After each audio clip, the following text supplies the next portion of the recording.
रीवा शहर के कन्या महाविद्यालय में पर्यावरण को लेकर एक संगोष्ठी का आयोजन किया गया। इस दौरान कॉलेज की छात्राएं सहित प्राचार्य, प्रोफेसर और जन भागीदारी समिति की अध्यक्ष भी मौजूद रहीं।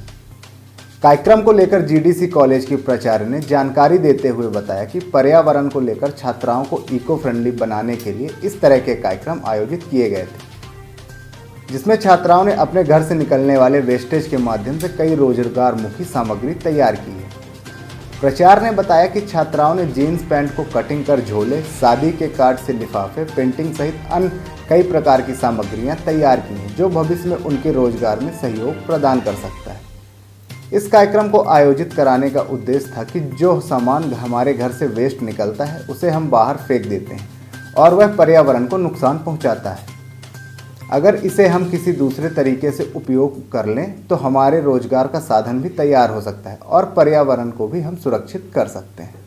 ये पर्यावरण को लेकर के एक संगोष्ठी, कार्यशाला और एक्सिबिशन भी आयोजित किया गया। क्या उद्देश्य है और क्या कैसे बच्चे कर रहे हैं? लगातार कई दिनों से इस कार्यक्रम की रूपरेखा तैयार करके और विविध कार्यक्रमों के माध्यम से आज इसका संगोष्ठी का समापन है, जिसके माध्यम से बच्चों को आज सर्टिफिकेट दिया गया है और बच्चों ने इको फ्रेंडली होने के नाते जो घर का वेस्टेज निकलता है और जो घर के उपयोग की चीज़ें नहीं हैं उनसे बहुत अच्छे डेकोरेटिव चीज़ें बनाई हैं। तो कहीं ना कहीं लड़कियों के अंदर का टैलेंट बाहर आया है और वो इन चीज़ों के इतने अच्छे पोर्ट्रेट बनाए हैं। जीन्स के कपड़े से उन्होंने थैले बनाए हैं, वेस्ट कपड़ों से उन्होंने रबर बैंड और थैले बनाए हैं। जो हमारे कार्ड होते हैं शादी के, उनको जिनको हम बाहर फेंक देते हैं, उनसे उन्होंने बहुत अच्छी चीज़ें बनाई हैं। तो इस प्रकार से एक रोजगार उन्मुखी लड़कियां अपने आप को तैयार कर रही हैं। साथ ही साथ शिक्षा के साथ उनके अंदर व्यवहारिकता, समाज और पर्यावरण को जोड़ते हुए अपने आप को समाज में प्रतिष्ठित करने का वो काम कर रही हैं। को ध्यान में रखते हुए शासन की ओर से जैसे भारतीय ज्ञान परंपरा है, उसके साथ साथ इको क्लब की भी स्थापना की गई है। और इको क्लब के अंतर्गत ये है कि छात्राएं जो हैं वो पर्यावरण प्रदूषण को रोकें और पर्यावरण को अच्छा बनाएं। तो उसमें इसके अंतर्गत जैसे है वृक्षारोपण करें, अपने परिसर की साफ़ सफाई रखें, इसके साथ साथ प्रकृति के संरक्षण में भी पूरा ध्यान दें। जैसे कि प्रकृति में जो पशु पक्षी हैं उनकी भी देखभाल करें, जल संरक्षण की ओर ध्यान दें। अरे एक प्रकार से पूरा जो वातावरण है आसपास का, उसको सब सही रखने के लिए और प्रकृति से जुड़े छात्राएं, इसको ध्यान में रखते हुए इको क्लब की स्थापना की गई। और इसके अंतर्गत जैसे छात्राओं से हस्ताक्षर अभियान करवाया गया और हम लोग ने जैसे ऑनलाइन इनको जीके इको क्लब की ओर से जनरल नॉलेज के भी क्वेश्चन दिए गए, निबंध प्रतियोगिताएं कराई गई और साथ ही साथ वृक्षारोपण यहाँ पर करवाए गए। सेल्फी पॉइंट हम लोग ने बनवा रखे हैं कि उसमें भी वो जा कर के जो है वो सिग्नेचर करें।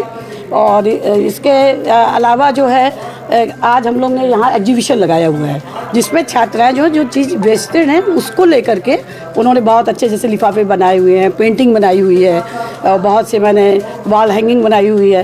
तो जैसा शासन का उद्देश्य है या हम लोगों का भी है कि छात्राएं ऐसा काम करें कि जो उनका बहुमुखी व्यक्तित्व विकास भी हो और जो घर की चीज़ें उसका यूज़ भी हो सके और उन्हीं चीज़ों को लेकर के वो स्वरोजगार भी कर सकती हैं आगे जाके। और साथ ही साथ इसमें एजुकेशन टूर भी था, तो उसके अंतर्गत हम लोग लेकर के गए थे, धारकुंडी गए थे। तो एक उदाहरण मैं देना चाहूँगी कि धारकुंडी जा कर के हमने एक तो प्रकृति की सुंदरता देखी, दूसरा वहाँ ये देखा कि अगर प्रदूषण नहीं है, वहाँ पे साफ़ सफाई है, तो पानी जो है अपने आप में बहुत अच्छा है। वहाँ मीठा जल है, जो पहाड़ों से जो पानी टपक रहा है वो बिल्कुल स्वच्छ है।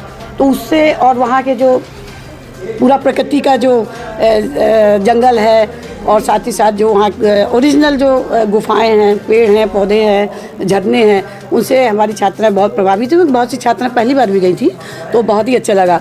तो धारकुंडी में एक आध्यात्मिक केंद्र के साथ साथ प्रकृति ने अपनी पूरी छटा जो है बिखेर रखी है, जो हमारे बघेलखंड के पूर्वी क्षेत्र में, उत्तरी क्षेत्र में है। तो ये तो हमारे छात्राओं को या हम सबको जानना चाहिए।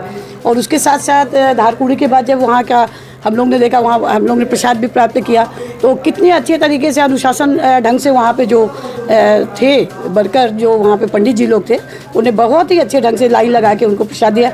तो वो भी एक बहुत अच्छी चीज़ होती है कि देखिए मैडम यहाँ पे भी लाइन लगी है, यहाँ पे भी। हमने कहा बिना अनुशासन के कहीं भी आदमी सफल नहीं होता है।